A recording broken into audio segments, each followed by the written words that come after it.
Hi friends, if you are looking for some interesting information and tips about drawing and painting, you are at the right place. Welcome to Art and Purulia.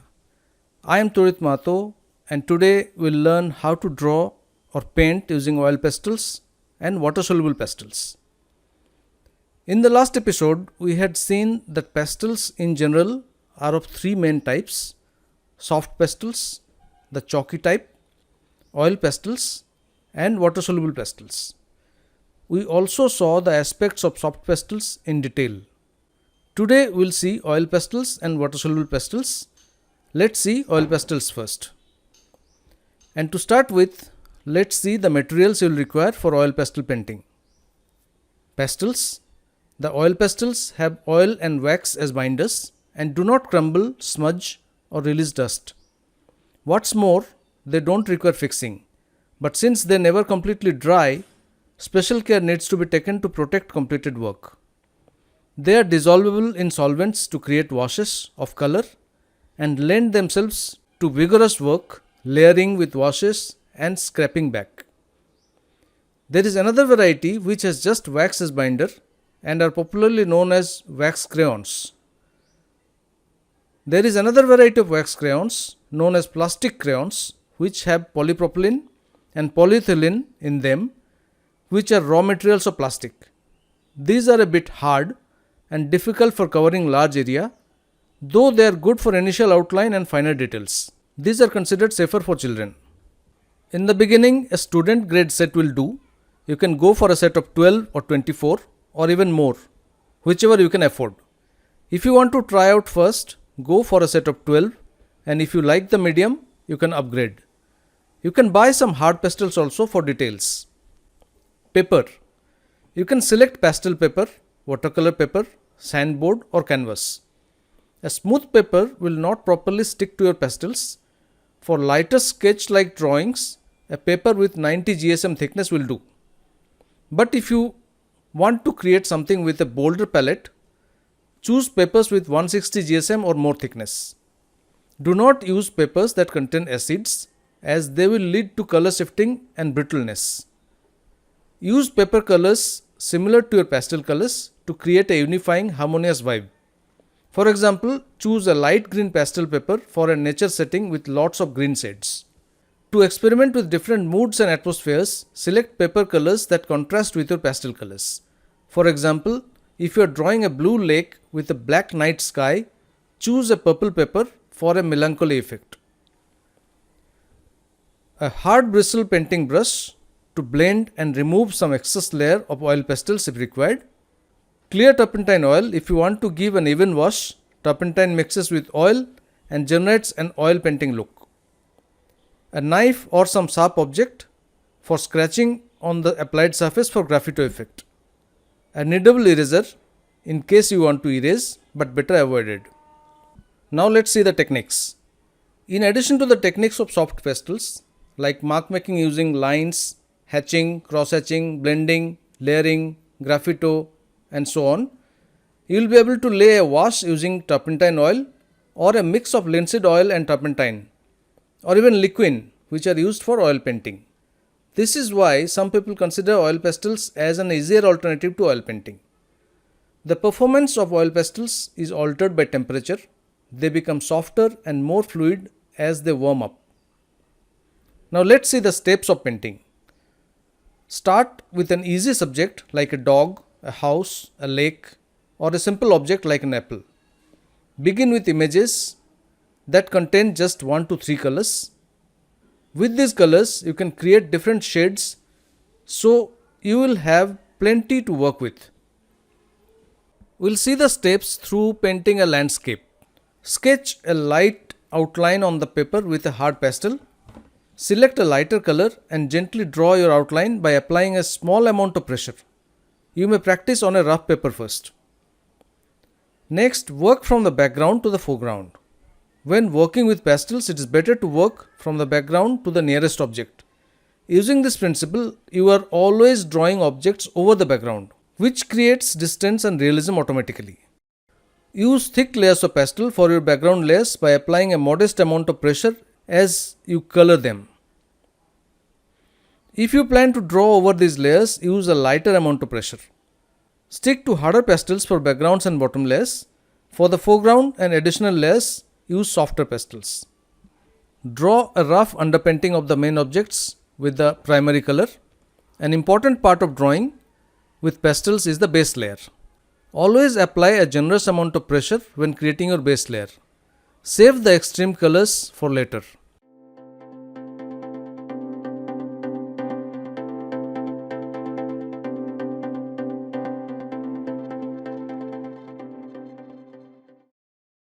After filling in your background and foreground, blend the colors together using your fingers or a tissue. For blending, you can use turpentine also. You can soak a cotton swab or brush with a turpentine and drag it along your drawings to blend your colors without using your fingers. You will achieve a smooth blend. Some people use baby oil instead of turpentine oil also for blending.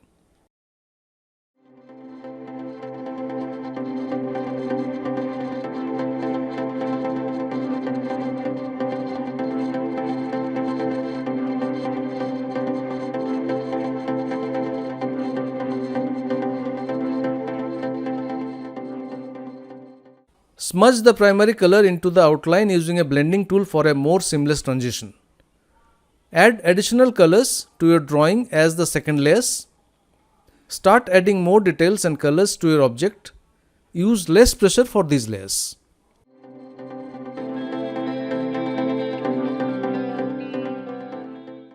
Continue filling your objects and layering colors. Use all of the basic pastel techniques that you can find a place for.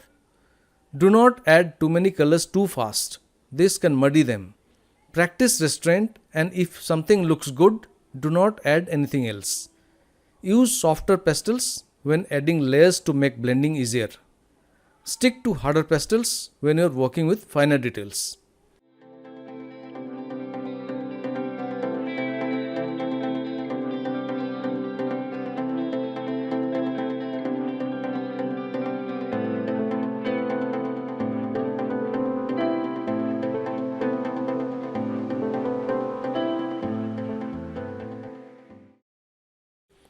Seal your image with an oil pastel fixative when you are done. Always apply the fixative with light sprays in a well ventilated area.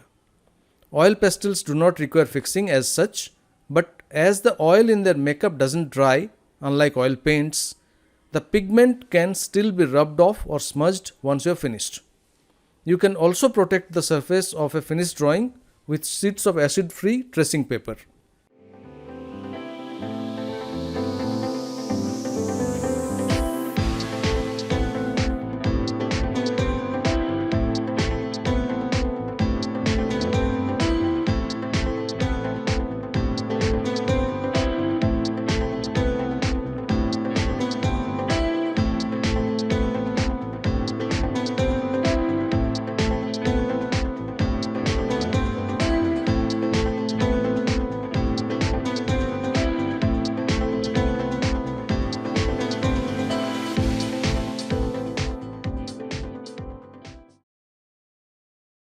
Now we'll look into water-soluble pastels.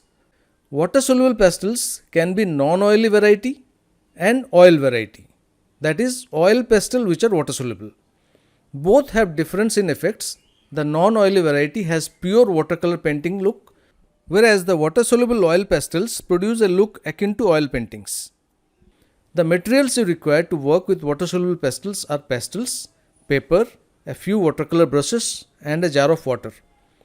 If you wish to use a lot of water, you must use a thick paper. A cold pressed 300 GSM paper suits well. For techniques, water-soluble pastels are incredibly versatile, combining all the advantages of pastels and watercolor in one. You can work absolutely dry, like soft pastels, and at the same time do washes, work wet in wet, or blend with a brush for smooth transitions. You can use the solid color on paper or mix washes and tints in a palette by adding water and then applying with a brush. If you apply solid dry pastel, you will get intense colors. And you can make light glazes with added water for a more translucent effect. By using a dry brush, you can get good textures and broken color effects.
In this episode, we have seen the various details about oil pastels and water-soluble pastels.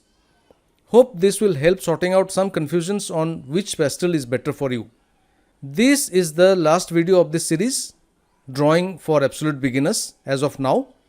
I may add some more later. In the next video, I will start with watercolors, a series of watercolor for beginners. So stay tuned, stay safe and healthy, and keep practicing. See you.